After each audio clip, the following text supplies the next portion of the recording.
Andito po tayo ngayon sa Erica. May gagawin tayong unit na 6USA1 electrical. So dito na tayo sa Erica, San Agustin. So ito yung story ni Sir. Na. Tapos ngayon, after ng sa alternator, lagi pa rin naglolobat. Pero kumakarga naman daw yung alternator. Tapos laging may nasisira na fuse, so pinapalitan. Ganyan. Tapos ngayon, yung sa sa clearance light, parang yun daw yung nakaka-drain. Ngayon, ginawa ng hiwalay na switch. Para wala nang dahilan. Tapos ngayon, kasi baka daw madamay pa yung ibang electronics, ganyan. Tapos ngayon, yung di ko alam kung paano nila kinabit yung saksakan baga ng mga cellphone. Ngayon, cigarette lighter. Oo, meron ganun. Sabi ko papagawa ko sa electrician, parang inano lang ng driver at painante. Sarili. Nagsarili. Tapos ngayon, Dito muna tayo nag-start sa cab jack kasi ayaw umangat at saka ayaw bumaba. Ngayon hanapin natin yung trouble kung bakit ayaw bumaba at ayaw tumaas.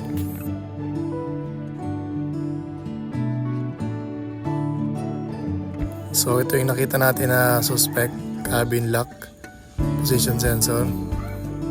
Sira na siya kaya gagawin natin siya ng paraan para gumana.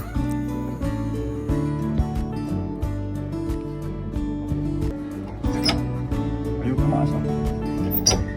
Ayaw din. Ito ang susi.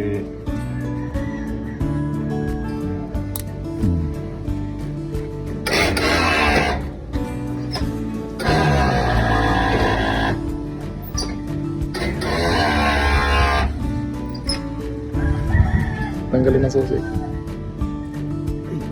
Puta, tigas.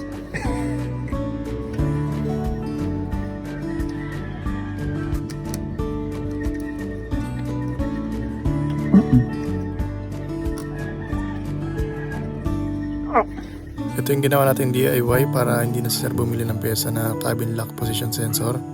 So goods na siya. Nakapag-rewiring na pala tayo ng exhaust brake. Hindi tayo nakapag-video kanina.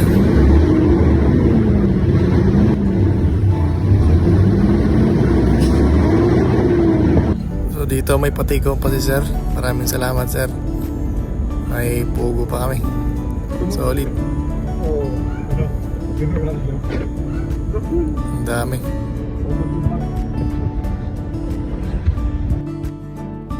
So, gusto po pala mag-inquire ng sa aming conversion, pwede po kayo tumawag yan sa number. Kung sino po na kailangan ng tulong, pwede po kayo tumawag yan sa number namin. Thank you po.